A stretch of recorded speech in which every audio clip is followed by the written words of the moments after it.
Welcome back to BROJO Online. Today we're going to talk about feeling trapped and what to do about it.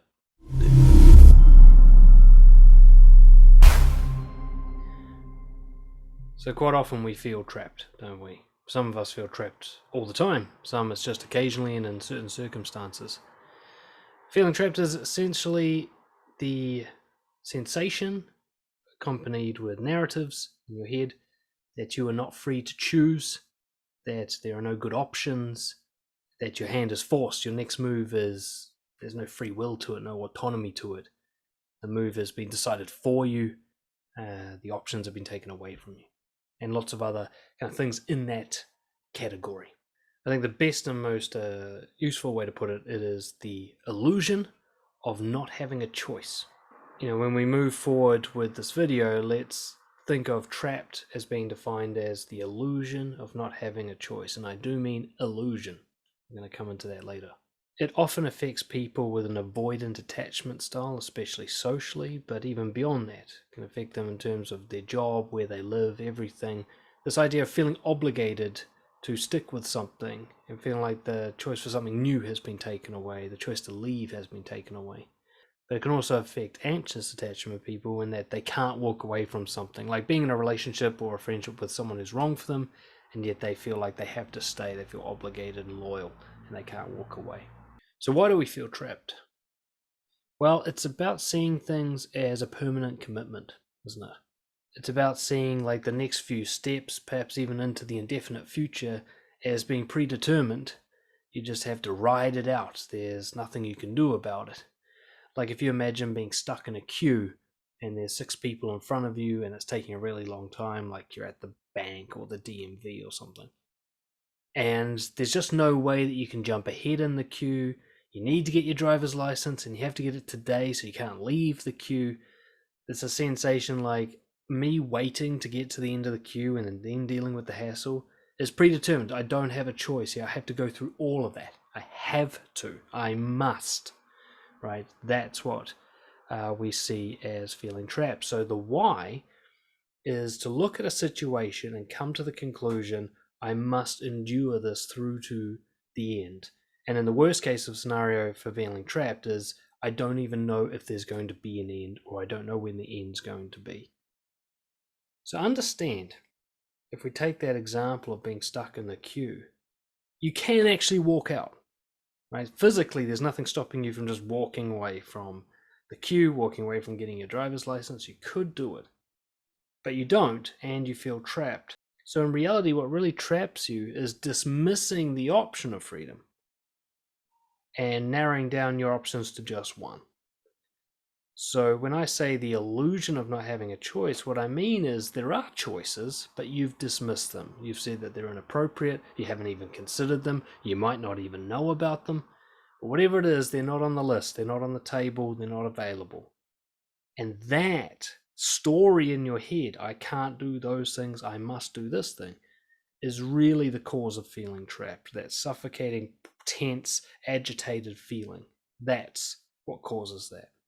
Partly it can also be this fear of quitting.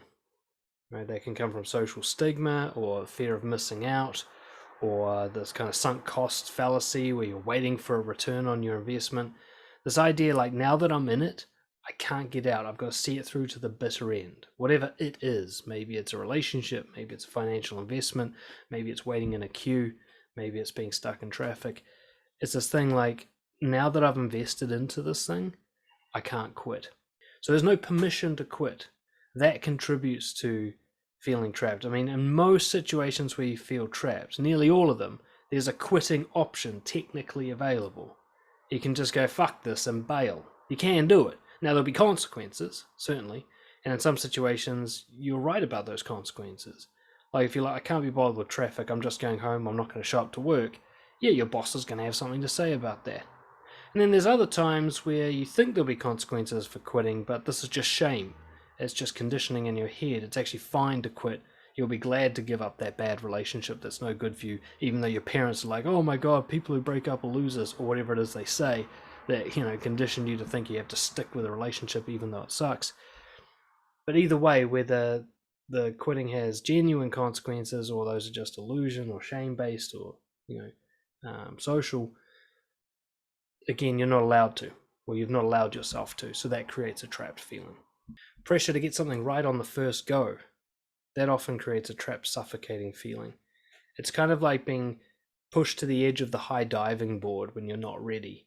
This idea, like, I've got to jump and land without like busting an eardrum or whatever, and I don't even know what I'm doing, and I can't go back because I've already started, I've already made people aware that I'm into this thing or whatever. This perfectionism, isn't it? Perfectionism, that ironic term where nobody actually ever does anything perfectly but feels a lot of pressure, that can create a trapped feeling as well. This idea, this has to go well, it has to go well right out of the gate. I can't have any failures on my record.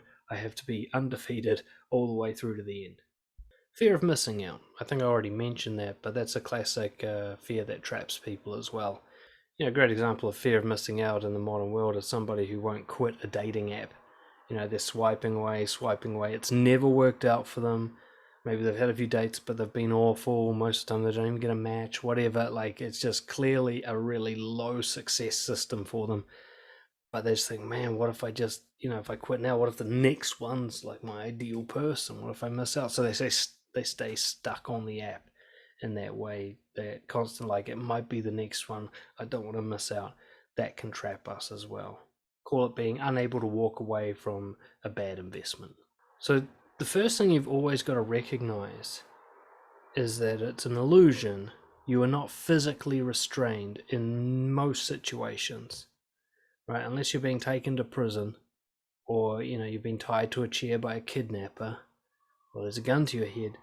In most cases, physically, there's going to be no consequences for you to walk away, for you to take the quitting option, for you to take the option where you don't win, where you give up on your investment and cut your losses. That option is nearly always available. The sense of being trapped comes from you dismissing that option. Now, if that option is available, if you've always got permission to quit something that's not working out for you, then you'll never feel trapped. You'll only feel trapped when you're literally physically restrained. But even then, if I think of someone being taken to prison, they can either walk with the guards or they can struggle against them. Now, if they struggle against them, they'll feel very trapped. But if they're like, all right, I guess we're walking this way, then they won't feel trapped. You gotta understand, we're always physically limited, right? There's a reason you're not flying around. Gravity. There's a reason you get older over time. Decay, entropy.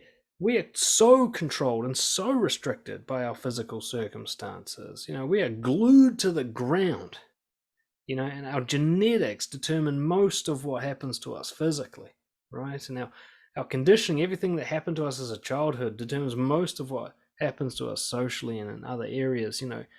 We're so restricted. I don't know if free will exists, but I know our decision-making autonomy, wherever that comes from, works in a tiny space of availability. The ability to choose between options is about all we've got. Those options are already predetermined. The limits of our options are predetermined.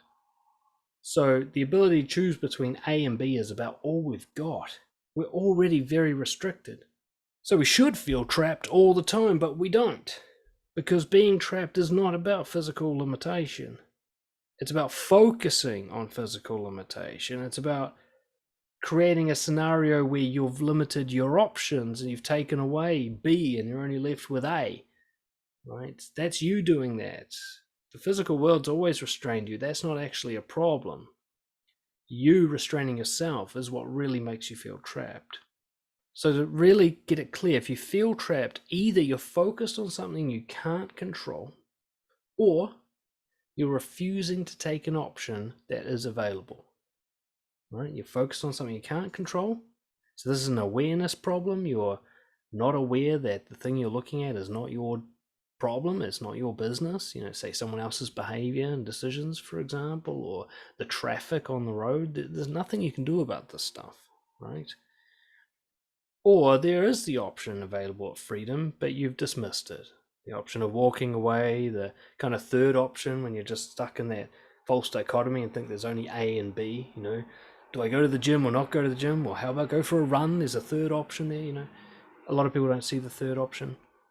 Or they see the option, they go, for whatever reason, I'm not allowed to take that. I've got the social conditioning. I'm not allowed to quit. I'm not allowed to dump someone. I'm not allowed to be honest and hurt someone's feelings. I'm not allowed to move to another city. I'm not allowed to try something that my friends make fun of. You're not allowed options is what makes you feel trapped, but there's really nothing stopping you. Other people are taking those options just fine, right?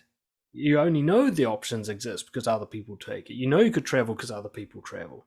You could be honest because you've seen people doing it. You could be brave because you've seen people doing it. So there's nothing fundamentally different about you to stop you taking those options other than you've decided that you're not allowed to take them. We really have to tackle obligation and loyalty here. These are not good values, in my opinion. Loyalty is about sticking to a decision that a past self made, which is like sticking to an obligation that somebody else made for you.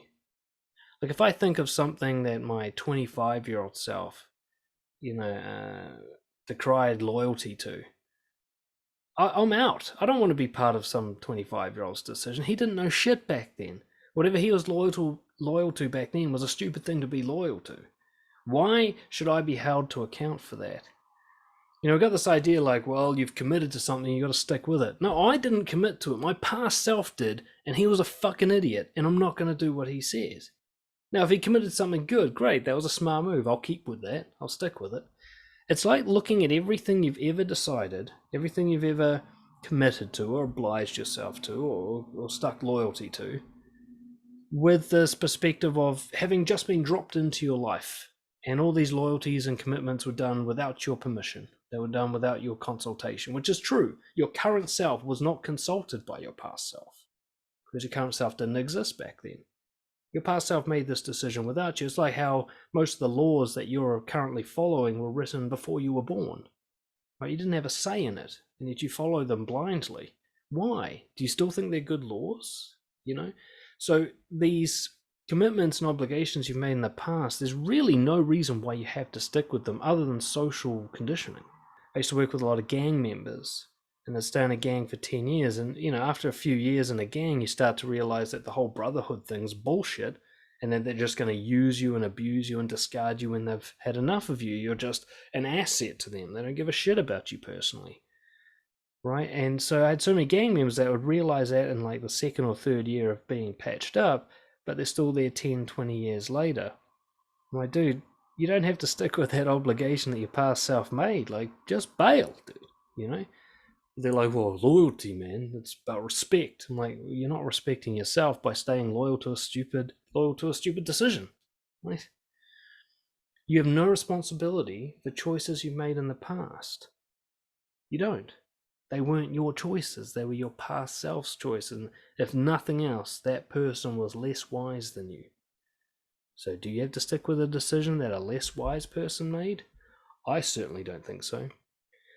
So try a method where you wake up every day and look at everything you've committed to, your job, your relationship, where you live, what you do as hobbies or what you don't do, what you've decided you're not allowed to do, what you refuse to partake in, food that you won't eat again, and so on, and go, you know what, if I had a fresh slate, if I was just dropped into this life, would I be happy with that choice? I often use this one for people who feel trapped in relationships. If you met your partner right now, today, you didn't have this whole history with them, but they treated you the way they currently do, would you keep going out with them? And in a bad relationship, the answer is always no, right? Like, the way they treat me now is awful. I would never stay with someone who started like this. It's like, well, they've ended like that, right? They might not have started like this, but they are that now. That's who you're in a relationship with, not the person you signed up with. You're in a relationship with a new awful person now. Do you want to stay in that relationship? Would you sign up to that one? If the answer is no, then bail. And this is actually a good way to feel safe in a good relationship as well. Commitment can often kill a relationship that's actually good. The avoidant attachment guy gets all panicky, like, fuck, I'm never going to sleep with anyone else again, or whatever. And they just bail on a perfectly good partner instead of waking up and going, look, I could leave today. I'm free to leave any day that I want. Doesn't matter what I said at the wedding vows. Doesn't matter what I promised when we were dating. I am always free to leave. Now, do I want to leave today? Is this person somebody I've had enough of? Really? Am I sick of this? Is it better to be single? Because I can take that option anytime I like. And if you give yourself permission to quit, you often won't. It's when you don't have permission to quit that you get all the pressure and you go, fuck this, and you bail on something that's actually good. You bail on the development of a skill or a relationship or a good job or whatever.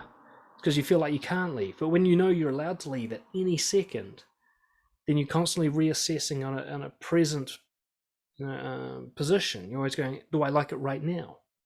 And if the answer is yes, like, all right, well, one more day then. A small commitment. I'll see it through till tomorrow and then I'll ask myself again. And this is a great way to ride out the kind of lows that come from any sort of long-term pursuit. Let's say you're working at school and a new skill and you've kind of plateaued. You just go, look, do I want to see it through one more day? Yeah, okay, one more day. You just keep doing that and you'll often get through the valley that way. But if you're like, oh man, I fucking suck. Do I really want to put up with this for the rest of my life? The answer is always, fuck no, I'm out. But you're not really committed to the rest of your life. Just one more day. It's not that big a deal. You got to understand you actually choose everything. You notice how you have to wear clothes? Or, you have to put gas in your car? Actually, no, you don't. You could walk out of the house naked. You could drive your car and break down on the motorway if you wanted to. So actually everything is a choice. There is no must. You don't even have to eat. You don't even have to live. I'm not condoning suicide here. What I'm saying here is if you aren't committing suicide, you're choosing to live and you're choosing everything else that you do. Okay? You could always starve to death. That option is available to you. So you notice that you don't complain about having to wear clothes. You might complain a bit about having to put gas in your car, but you're not unmotivated about it. You don't feel trapped by it because you made your peace with it. You understand, something's got to be done. So why don't you do that with anything else you feel trapped by? Either it's got to be done or you don't want to do it. Choose. Do it or don't do it. It's up to you. You don't have to do anything. Finally, I'll finish off with a bit of interpretation for you. If you feel trapped because you're too afraid, the reframe is you're not willing to be courageous. You're not willing to get uncomfortable. You're choosing comfort. Being too afraid is really choosing comfort. So you could ask yourself, am I okay with the choice of choosing comfort? Because I could choose to be uncomfortable and do a brave thing.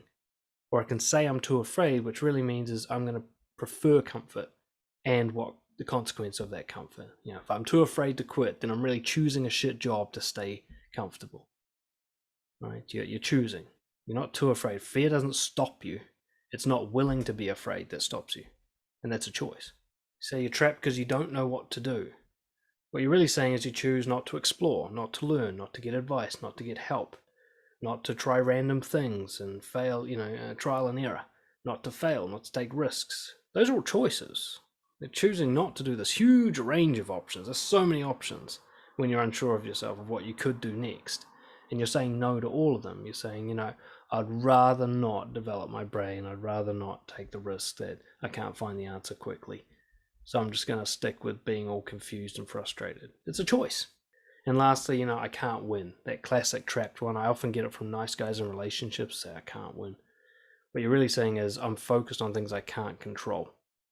Or I'm not willing to do the courageous thing that is under my control.